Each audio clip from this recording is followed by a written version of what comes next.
Paul, I want to welcome you to the CloseTheDeal.com podcast. Your last name is Huszar, is right? Okay. Correct. And you are from Tampa, Florida. You are the founder of VetCor, which your shirt says right there. Before we jump into your story, your background, what VetCor does, there's a couple questions I love to ask. And first of all, welcome to the show.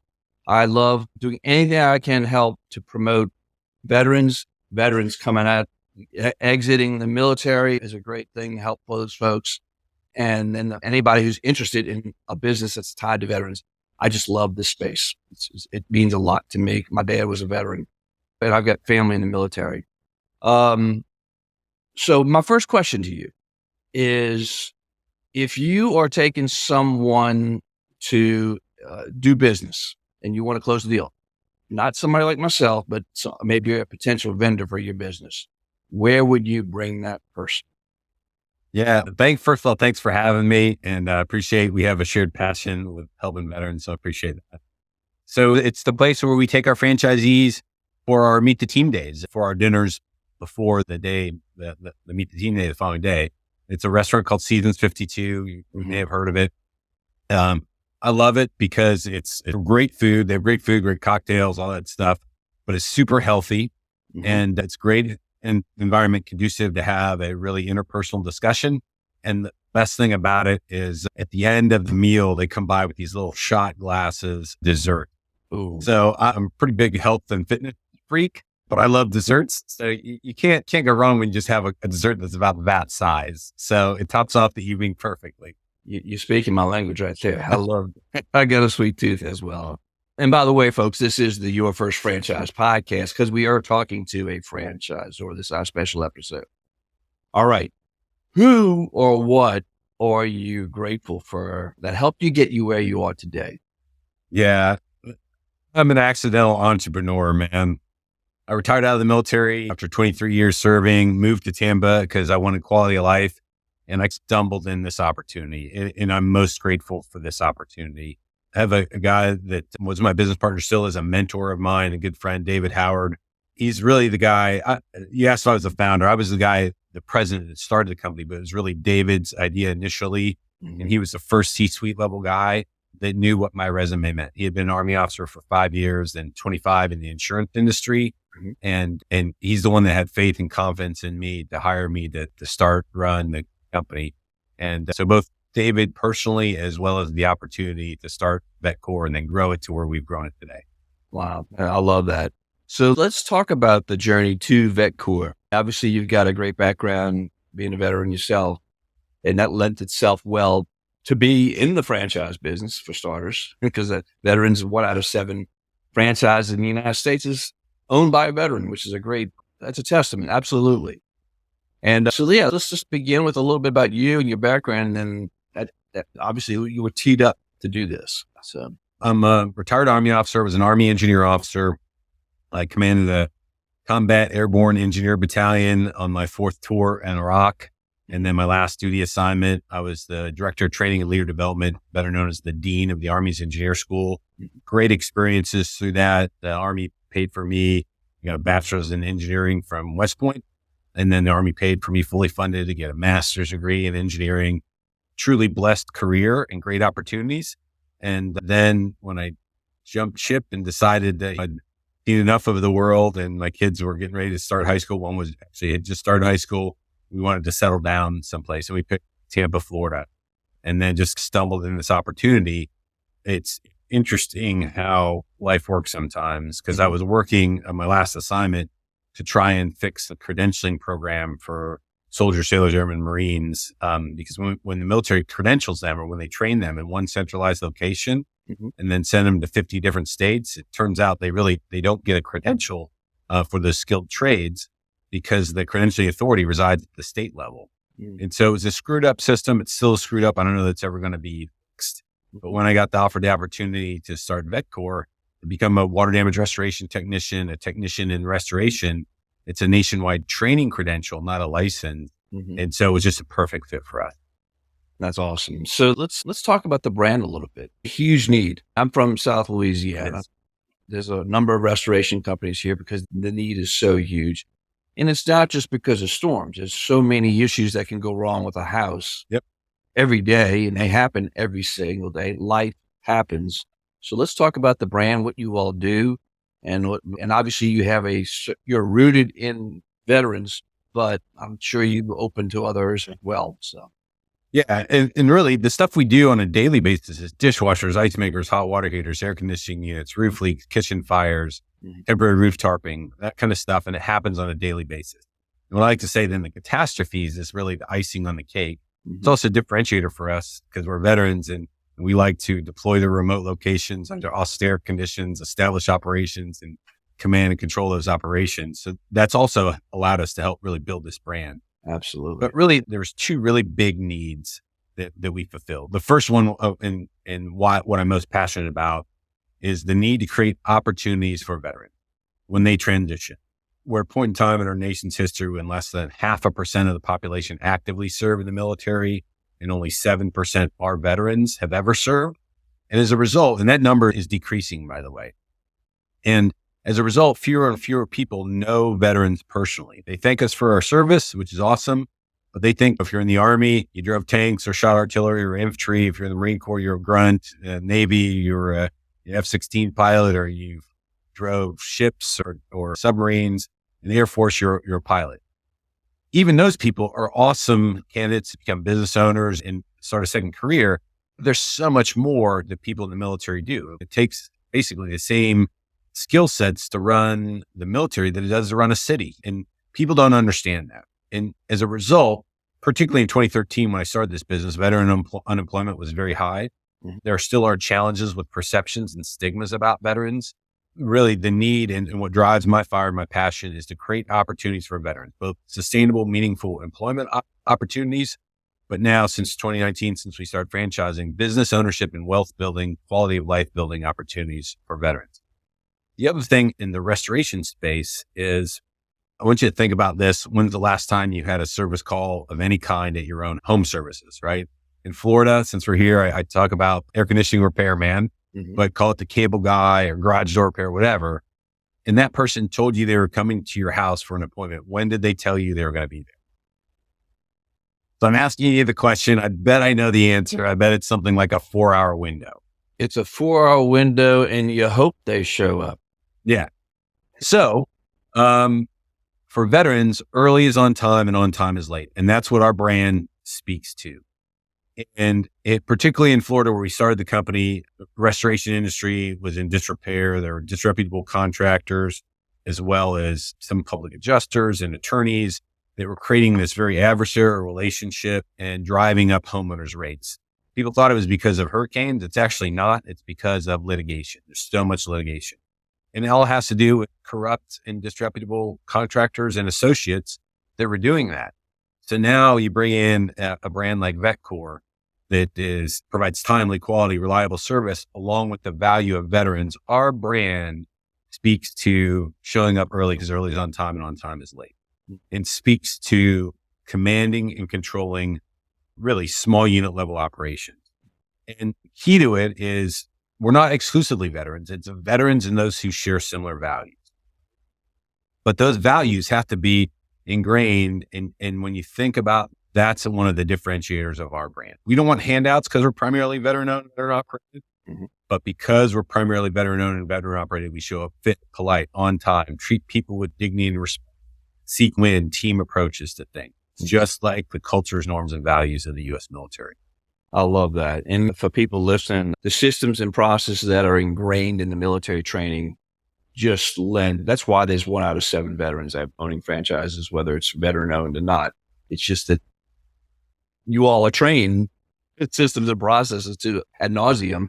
And it makes sense. And can I say something about that too? I think most people think that veterans succeed beyond their peers in franchising because of that and that alone. And what I would argue is, we're used to following SOPs, but the U.S. military is the greatest military that's ever roamed the planet, not because we follow SOPs rotely, but because we're taught to understand commander's intent 2 levels above and nest within that intent. When we give a mission statement, we give who, what, where, when, and why. If it's an abbreviated statement, we give task and purpose. So veterans are taught to follow SOPs, follow orders, but if they understand the intent to make them better, to seek opportunities and to use their initiative. And that's something I think the American public doesn't truly appreciate, because I tell people the U.S. military is the greatest leadership development laboratory the world has ever seen. And we develop leaders. There's no doubt about that. And that's part of the reason why I love doing this with veterans, without question. Let's talk about what it takes to get into your franchise, VetCore, the investment level, and then we'll talk about the item 19 as well. You can address those. Yeah. So as you're aware, they're the standard line items in the FDD. And we basically have a menu of options, and I'll say roughly $250,000 to $300,000 is the investment. We recommend not using your money, other people's money if you can. We have SBA loan partners, et cetera. We also have other funding partners. But that does several things. There's really 3 buckets. There's a franchise fee bucket for us. That's $60,000 for a territory, $10,000 discount for a veteran. So $50,000 for a veteran or their immediate family. There is the vehicles, equipment, all that kind of stuff. We generally recommend leasing stuff. With equipment, we recommend like a 3-year capital lease with $1 buyout at the end. It just financially, it makes more sense. You get to expense those lease payments, typically 7 years useful life or so. So after you pay them off in 3 years, you own them, you get at least 4 more years of useful life on it.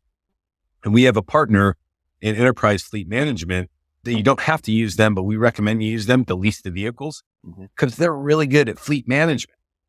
And so it's like outsourcing. In the military, you call it a BMO, a battalion maintenance officer. And that comes with a fuel card, a maintenance plan. They'll meet with you quarterly and tell you, hey, this vehicle's doing well. This one's not. You need an oil change with that one. And it's a less expensive way for capital up front, but also, again, you're expensing those lease payments and things. So I think it's a very sound way to do it. And then the last bucket really is operating capital.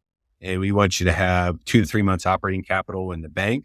We have, with our model, another differentiator for us, because we're a preferred vendor for 11 TPAs, third-party administrators.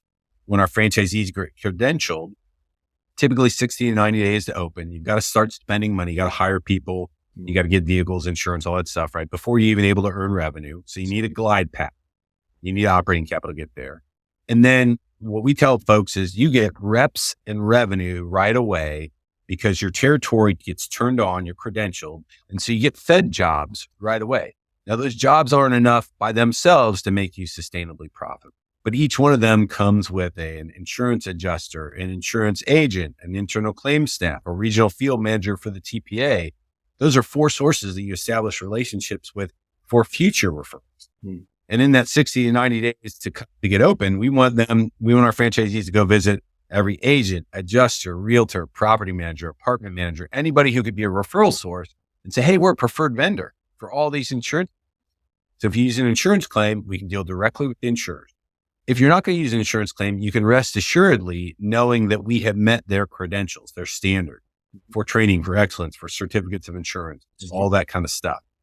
And so what we want, though, then is to make sure that they have the operating capital to get them profitability and understand cash flow. Because sometimes veterans don't necessarily understand the aspects of that, because on Uncle Sam, it's not a for-profit business when you're in the military. That makes sense. That's a smart approach. What about the revenue side? I've got a quick question for you. How do you know if business ownership is even the right thing for you? I've got a brand new book coming out in just a few weeks called Your First Franchise Roadmap. And I address that question on the front end, the 3 different models of business ownership you could consider. And if it turns out to be franchising, where do you fit inside of that model? What's the best place for you to be? Well, we're going to talk about all that, unpack all that, and walk you through the steps towards franchise ownership. Check out yourfirstfranchise.com/roadmap and put your name on the list, and I'll send you a free copy of the book. yourfirstfranchise.com/roadmap, and I'll send you that free copy. Now, let's get back to the show. Yeah. So the amazing thing is, as I talked about, things happen every day. Dishwashers, ice makers, hot water heaters. The restoration industry is a $210 billion industry. It's amazing. One of our differentiators as well is not only do we allow our franchises to operate within their territory, they have the ability to deploy outside their territory if there's a storm. The last 9 years, as a system, we've earned over $2 million just putting roof tarps on people's homes when our franchisees and our subcontractors deploy to help people out in their time of need. As a result of that, though, in our item 19, what you'll see is a pretty big disparity because the franchisees that have deployed, we have one franchisee that's earned over $2 million in revenue because during Hurricane Ian, he was over in Pinellas County. He just went south and slung a bunch of roof tarps on. Mm-hmm. We have others that are immature because they haven't been open that long. Sure. And so and that's key for people out there who might be interested in franchising, to understand. Everybody always says, look at the item 19, which is important. But the item 19 for an emerging franchisor like us is significantly different than one of our competitors who's been open for 10, 15 years. Sure. Because all their franchisees have been open 10 or 15 years. And so their revenues would be higher. So ours has a pretty big range, and ours are, because we've only been franchising for 4 years, we have no franchises that have been open longer than that. And most of them are have been open significantly less of it. Gotcha. Now with the support and training, let's talk about that a little bit, that you all clearly, there's a lot of that, especially the training piece. So. Yeah. So what I tell people is franchising, you probably heard this, you're in business for yourself, but not by yourself. For us, what we do is 2 phases. Phase 1 is as close to signing the franchise agreement as possible. Right? We want them to come here for a week-long training, and that's really generically how to be a small business owner. And we want them to be able to start their marketing campaigns and everything, to go out and visit and do referral marketing like I was talking about. Phase 2 is 2 weeks long, and that's really how to do the restoration stuff. The fire damage, the water damage, the temporary roof tarping, the mold jobs, and things like that.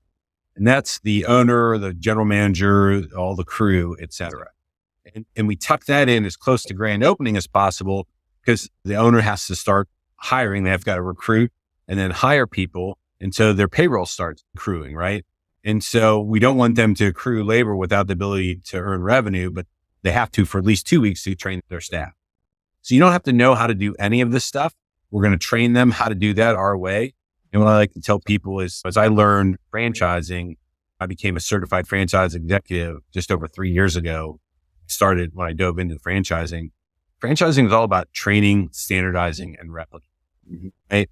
Absolutely. Do you know any institutions that have a great reputation at training, standardizing, and replicating? Can't think of any right now. I don't know. It has something to do with the blue, red, and white. The red, white, and blue. Yeah. And the really cool thing about it now is our chief operating officer, Kevin Elwood, 9 years ago, when he retired from the U.S. Army as a first sergeant, a year before he retired, he bought a College Hunks franchise. Mm-hmm.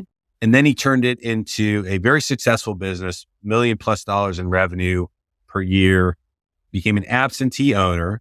And then he became a franchise business consultant for College Hunks, training other franchisees. And then he pursued even more positions of greater responsibility in the franchising industry. And he was the president of emerging brands for a major platform brand. Mm-hmm. So now that guy has all of this 20+ years of military experience, training, standardizing, replicating, plus 9 years in franchising. Mm-hmm. And he's the guy that's doing our awarding, training, onboarding. And in my opinion, they're a none finer. That's awesome. I love that. Who is and regarding the marketing, obviously they're doing the grassroots stuff. What are there any other elements of the marketing that you all help? And the branding, by the way, the trucks looks fantastic. So that's a showpiece in itself and a magnet, I'm sure, for business. Oh man. I've got the VetCor Jeep. That's what I drive personally, man. I get compliments on that thing. It's the coolest wrap, red, white, and blue, but in the red, there's fire, in the blue, there's water. Super, super cool. That's awesome. Yeah. So the other cool thing about this is when Kevin came on board, because he had experience in the home services, he also gets how to do the direct to consumer advertising, which we have just recently started. Because our playbook, as I mentioned, is really the referral marketing with our relationships with the insurance carriers. And we still want to do that. Now we've expanded that as well. So we have a vendor that we have chosen. We've experimented with our company owned store here in Tampa. They're in the building right here behind us. It's the office that I started. And so you get all that support as well. And so it's a collective. And every month we host a franchisee huddle And so we're sharing lessons learned, doing after action reviews, what happened, why it happened, how we can improve. I love it. Who's the ideal candidate? Yeah, there's really, peers isn't the right word, but there's really categories, right? One is someone like me, a retiring senior officer or senior non-commissioned officer from the U.S. military. They're probably the best candidate because one, they come with this immense resume and experience of leadership and management. Plus, as a retiree, they're already drawing an income. And so they have the net worth and the ability to run a franchise, right? And get them to profitability. There's a second one that's maybe like a mid-grade non-commissioned officer or officer that got out of the military. It has tons of potential. The military is highly selective these days and had a great career to that point. But they're like, you know what? I had 3 deployments to Iraq or Afghanistan or whatever. I just can't do this anymore. So they still miss those cultures, norms, and values of the team. And they have the capability. They may not be as mature and have as much experience in leadership and management, but they come with a ton of what the U.S. military taught them. Then there's the guy or gal who maybe spent a tour, so let's say one tour duty, 4 or 5 years as enlisted or whatever, or a young officer, got out and has been successful in business, right? And has learned all the business acumen they need, but they really miss the cultures, norms, and values of the military, right? They miss the teamwork, being part of something bigger than themselves. And so they have the ability to run a business that maybe they're working in a Fortune 500 company or something, and they don't want to work for the man anymore. They want an opportunity to build wealth and build quality of life. And then finally, the last one is really any other citizen, mostly senior business people that are interested in becoming business owners that see the value in our brand. They don't have to be a veteran. They have to understand what our brand stands for and be willing to adhere to those same values of a veteran that we have. And my last question, not my last question, but what is your vision for the business? To become the brand known for timely, quality, reliable service and the value of veterans, and to become the premier private employer through our franchise system of veterans in the United States. I love it. Those are 2 pretty big bites, but that's the grand vision. And we're on a path to that because we talked about the gap between veterans and society. And as the number of veterans continues to go down and our armed forces stay pretty low. Imagine Mrs. Johnson at home, whose dishwasher, the hose pops off and she needs help, and maybe older lady. And all she knows is that the insurance company referred this company called VetCor. And then somebody shows up on time, fit, polite, in a collared shirt, steps in there, wipes their shoes off, calls her ma'am. And now we're reflecting that brand of veterans. And maybe she's one of the people that doesn't have a brother, cousin, spouse, son, whatever, who had served in the military. And now we're her first experience with veterans. And we want to be able to represent that brand proudly. Absolutely. All right. Top advice to somebody that's considering a franchise so that they can reach their, whether it's VetCor or any other franchise. Yeah, so I carry this around on my phone. I'm not sure if you can see it or not. All right, what you got? But I'll read it to you. It's a little graphic, and I show it to franchisees. I love it. The Venn diagram. Okay. It says, if you can find the intersection of what you love doing, what the world needs, what you can be paid for, and what you're good at, that's the center there. That's the purpose. And if you can find those 4 things, you'll never work another day in your life. That's a sweet And I wish I had that when I transitioned, but I didn't. I wish I had that even when I started franchising. I just found it a couple years ago. And so what I tell franchisees is if the opportunity of the VetCor is what you love doing, you don't have to love restoration. You got to love helping people. You got to love building teams. You got to love representing the brand known for timely, quality, reliable service. What the world needs. The world is always going to need restoration work. The American dream is still to own a home. If you want to own a home, unless you're independently wealthy, you got a mortgage. You got a mortgage. You got to have home insurance. What you can be paid for. Home insurance pays for almost everything that we do. They were a recession-proof, pandemic-proof, inflation-proof environment. What are you good at? You don't have to be good at restoration. We're going to teach you that, and you're going to become good at that. You got to be good at building teams. You got to be good at representing the brand. You got to be able to talk to people, establish relationships. We want relationships, not transactions. And if you can find those 4 things with our opportunity, then we might have a fit. Then the question is adopt them and fit for them and for us. I love it. That's fantastic. All right. That's a perfect place for us to button it up. Folks, if you would like to learn more about VetCor, get in touch with me. I'm working with Paul and his team check out yourfirstfranchise.com, hit the contact us button, and I'll be in touch right away. Paul, this has been a lot of fun. We're here to support you. We will promote this, get this out there, get the word out there for you guys, because your business has unlimited potential. That's what I see. Blue sky, blue ocean for you guys. No question. Thank you, sir. I really appreciate it. And I really appreciate your shared passion for creating opportunities for veterans as well. Thanks. Anytime.